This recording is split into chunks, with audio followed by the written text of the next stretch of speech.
Hey, Mike with Nerd Problems Gaming here. In today's video, we'll be doing a review and how to play video on the board game Brass Empire, so let's get into it. Alright, so now that we have the game out, let's walk you through a bit more on how you set up the game and how you play, and then I'll jump into my full review after that. And so Brass Empire takes place in a steampunk world of Cobalt. And for years, Cobalt has been ruled by many different corporations seeking to grow their power and wealth through brass. And so these companies are constantly competing over resources to gain the most power, and you'll take on the role of one of these corporations as you try and gain the most brass, increase your territory, and take out your enemy corporations in hopes of ending the game with the most brass. And so starting off the game, I've got it laid out here on how you set it up. And so to start off the game, each player is going to build their starting deck with 3 union workers and 7 clerks. On top of that, you'll also be given a mining platform, and this isn't part of your deck, but it is part of your starting setup, and so set this off to the side. On top of that, each player is going to choose from one of 5 different corporations to play as for the game.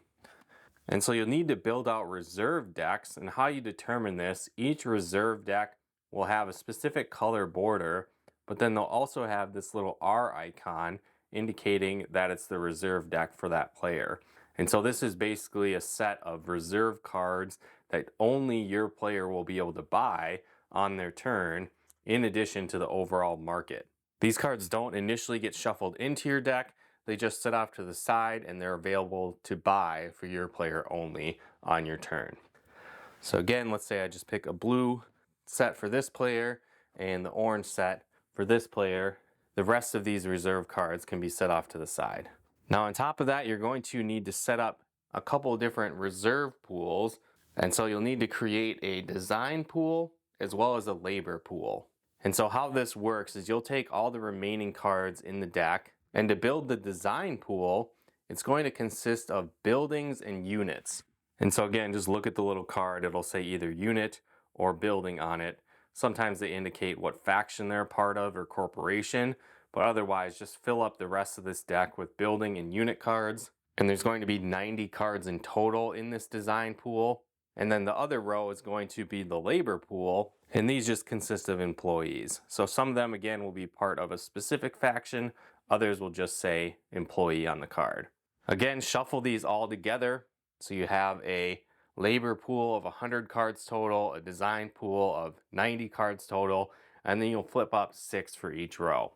On top of that, you're going to set brass tokens off to the side. The bigger tokens are worth 5 brass and the smaller ones are worth 1. Depending on the number of players will determine how many brass you set out. In this case, we're setting up a 2-player game, so we've set off 50 brass to the side. Also set off the dice tokens to the side. These will be used to track damage on your various buildings and units throughout the game. After that, you're pretty much set up and ready to play the game. So players will start off by shuffling their starting decks. Once your decks are shuffled, you draw the top 5 cards, and this forms your starting hand. I'll have these face up just so you can see, but when you're playing, you wouldn't want the other player to know what cards you have. And so let's say we have the blue player going first at this time. You look at your hand, and then you'll activate the abilities listed on your cards. And so you don't need to play every card from your hand. You can decide to discard them at the end of your turn. But in this case, I've got 2 labor, which are the little hammer symbols, and then 3 constructions, which are the little gear symbols. So at this time, I'll be able to purchase cards from my reserve deck from my specific faction, or I can buy any of the cards in either the labor or the design row. And so when it comes to purchasing cards, you simply look at the top corner here and it shows what these cards cost. So this card would, for example, would be 3 labor and 2 construction in order to purchase this card. At this time though, I have 2 labor and 3 construction, so let's say I buy this card, as this card is worth 2 labor and 2 construction. Now whenever I purchase a card, it actually goes in my discard pile. And then as well as the cards I played throughout the turn, after that happens, I'll put them there as well. On top of that, anytime you purchase a card from one of the rows, you'll immediately flip up a new card. And so you could purchase that as well. At this time, again, it would go to the other player. They would play their cards. In this case, I've got 3 labor at this time and 2 construction. So let's say I could buy this one. In this case, again, 3 labor, 2 construction. Go on my discard pile, flip up another card immediately. There's nothing else I can do on my turn at this time, so simply discard those and draw 5 new cards to start my next turn. Again, same thing with this player. You draw the 5 cards at the end of their turn. Because sometimes the other player will have cards that may cause you to discard cards, so you want to be sure to draw your new hand at the end of your turn. Now let's say we flash forward a few rounds. Players have some new cards in their decks. And so let's say, for example, I had this airship as one of the cards in my hand. Now once you've purchased this card, it's gone to your discard and cycled back through into your hand, you can play this unit on your turn. You don't have to pay for it again once it's in your deck. Now when it comes to units, they're not able to activate on their first turn you play them, but they can be used defensively. So if another player happened to attack you, you could use them in that sense. A couple key things to look at: you have attack on the card, as well as the health. You also have the brass that it's worth at the end of the game. This is also the number of brass you'll gain if you destroy this on another player. And so let's say, for example, I played this card this turn. You don't have to do this. I like to turn it sideways, kind of to indicate that I'm not able to use it on this turn, because again, you can't use it on your first turn. And then again, let's say it goes back to the next player. Now on the second turn that you have a unit out, what happens is that you can use its ability. So definitely read the card text on the card. And some cards will be an ongoing effect that happen every turn. This card, for example, it says mobilize, meaning the first time I play it, I'm going to get that ability, but not after that. So definitely make sure that you read this to see how it will work. Others, again, you might have to discard it to activate its ability, or even destroy the card, removing it from the game. Now there's a couple options with units on your turn. You can use them to attack other units the other player might have. You can use it to attack another player's building, or you can mine for resources. And so if your mining platform is still intact, again, it has 2 health. So if it hasn't been destroyed by another player, you'll be able to mine as an action. And so what that means is you'll take the attack number and gain that in brass. So in this case, if I were to mine with this unit, I could get 3 brass since its attack power is 3. Another thing to pay attention to that you could do on your turn, if your mining platform is active, you could spend 2 construction to gain 1 brass. So if there happen to be cards that you were not able to purchase, or you didn't have enough resources to purchase a card that you want, this could be an option you could use to gain more brass as well. If your mining platform was destroyed, you can always revitalize it and bring it back by spending 1 construction, flipping it over to the active side. So let's just show you another example here. Let's say I wanted to use this card to attack. I could either choose to attack the mining station, mine on my turn if my mining platform was still active, or attack another player's card. So let's say I attack this card, for example. My card has 2 attack and 2 health. This card has 3 attack and 4 health. So in this case, the damage happens at the same time. So this card would receive 3 damage, which would destroy it, making me send it back to my discard pile. But since its attack was 2, it would do 2 damage to this airship. And so I could just put the 2 dice on the airship, indicating that it has 2 damage. This damage is permanent, and so eventually you can tally up damage to destroy a card like this. Another thing that might happen on your turn is that you could draw buildings once you've purchased them. And in this case, if you wanted to play that, you put a building face down the first turn it comes up, and then on a subsequent turn, you'll flip that over, and now that building is active, and you can use its abilities. Now buildings you won't be able to attack with. Sometimes they do have attack power though, which basically means that it could defend itself if a unit attacked it, dealing damage back to the unit, but you aren't able to attack people with your building. However, you could use your buildings to mine if it did have attack power listed. So back to the example I was talking about earlier, if a card dies during combat, the other player that destroyed it will gain the brass listed on that card. So in this case, since this player destroyed that unit with this airship and the brass listed on the card was 2, this blue player would gain 2 brass for doing so. Also, if the brass is not listed on the card, so for example, maybe you destroy a mining platform or you destroy a building that doesn't have a brass listed, you gain 1 brass at a minimum every time. Some other key terms you want to pay attention to, this one for example says demolish. When you demolish a card, it basically means that you discard it and place it in your discard pile. It still remains in the game, but it's considered destroyed. And if you did this on your turn, the other player would not gain the brass for doing so because it didn't happen during combat. You're simply demolishing it or discarding it on your turn to activate the ability. Another key term to pay attention to is dismiss, and this basically means that if you dismiss a card, you actually remove it from the game. So in this case, I could dismiss this unit at any time to destroy another building or unit of the other player. So again, I would remove this from my deck entirely, set it off to the side. It wouldn't be a part of the game anymore, but I could activate its ability in that case. Again, if I happen to draw that and it was in my hand on my turn.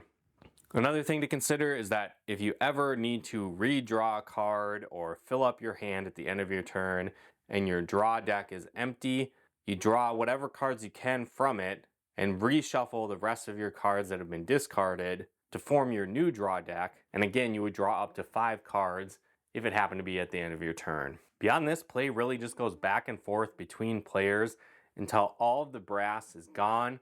When this happens, whoever turn it is, players can continue to play out their turn, and you can take additional brass from the box to finish up the turn if you happen to earn more brass beyond the base number of brass that the game starts with. On top of that, you also need to make sure that there's an even number of turns for each player. So for example, if this first player emptied the brass at the end of their turn, the next player or all remaining players around the table would still take 1 more turn. Again, they could take additional brass from the box to make sure everyone had the same number of turns before the game finally ends.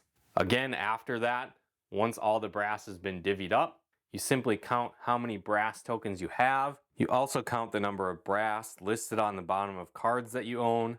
You add them together, and the player with the most brass at the end of the game in this fashion is the winner of the game. Overall though, that's really the basics on how you play the game. There are some different variations and other versions you could decide to play if you like them. I won't go into them in this video, but just be aware there's other additional variants the game has as well. But again, now that you have a better idea on how the game works, let's jump into my review. Well, now that you have a better idea on how the game works, how do I actually feel about it? Well, I was definitely a big fan of this game. It's a cool concept where you're playing as different corporations in a steampunk world, vying for power and resources by trying to build the largest army and various different buildings in order to gain resources of brass. And again, you'll be fighting over this resource throughout the game in hopes of ending the game with the most brass out of all the other players. And so it is a deck building game, and I think that alone really gives you a lot of replay value for the game, which really it creates a different experience every time you play. On top of that, the feature of choosing a different faction at the start of the game and a corporation that you'll play as really makes an impact on your play style throughout the game. And I felt like each one of these different factions had a very different play style. Some of them, for example, would be dealing damage directly to other opponents, trying to help you destroy their units and buildings faster. Others could help you build a variety of different units, helping you mine faster or defeat enemies quickly, and the list goes on and on. And so having all these different factions that you choose from at the beginning of the game to use as your reserve deck is a cool way to add additional replay value to the game and can help you determine your strategy as you build out your deck throughout the game. I also like that the game didn't really take that long to play. It says it takes about 60 minutes to play on the box, but I felt in a 2-player game it often was much faster than that. It did take a bit of time to kind of get the flow down throughout the game and the type of units you might want to buy, but I think with more times that you play the game, your strategies will develop as you go. And I didn't necessarily think that one faction was better than any other specific factions. Each one's really had their own unique strengths and weaknesses.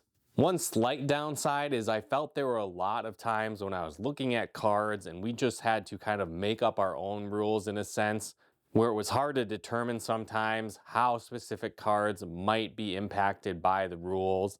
And so it was fine. We just decided, hey, we're going to act this way when this card comes up, and we're going to apply the specific rule this way.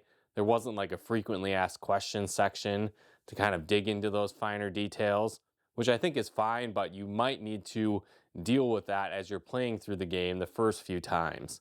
I didn't think that really took away any of the fun of the game, but it did leave some open questions as I played through the first few times. On top of that, there are a bunch of different variants in the game, and so I think that also further enhances the gameplay. So in addition to the base mode, you can try out some different versions. There's a solo mode in the game, other variants as well. And so I think that could help you keep coming back for more. The game also kind of had a Magic the Gathering type feel to it, whereas you were building out different buildings for defenses and mining abilities. You'd be building out different characters and units that would have attack and health associated with them. And so you had a lot of different options on your turn to either mine for brass immediately, to attack enemy buildings to destroy them from being used, or to take out enemy units to protect yourself on future turns. I think that added a lot of variety to the strategy on how you might win, and so I thought that was really cool as well. I think if you like deck building games and enjoy the steampunk theme, you'll enjoy this game as well, and I would definitely recommend it. And if you wanted to pick up a copy of this game, I'll have a link in the description below where you can do so, and if you decide to order through that link, it'll help support the channel as well. And if you did want to help support the channel, definitely consider becoming a patron of ours over at nerdproblemsgaming.com/Patreon. And if you like this video, be sure to hit that like button as it really helps out the channel. And another really cool way you can help support the channel is we actually partnered with a game store, Nutmeg Games. And so if you like things like board games, Pokemon cards, Yu-Gi-Oh cards, Magic cards, and more, you can actually head to nutmeggames.com/nerdproblemsgaming or use our promo code NerdProblemsGaming at checkout, and you'll get 10% off your order. So if you wanted to check that out and take advantage of that deal, head to nutmeggames.com/nerdproblemsgaming, or again, use our promo code NerdProblemsGaming at checkout, get 10% off your order, and help support the channel at the same time. And if you like videos like this on video games, board games, and everything nerdy, check out one of our other videos here. And if you haven't done so yet, be sure to subscribe and turn on the bell notifications to get the latest updates of new nerd videos we put out. But once again, thanks for tuning in, and we'll talk to you more soon.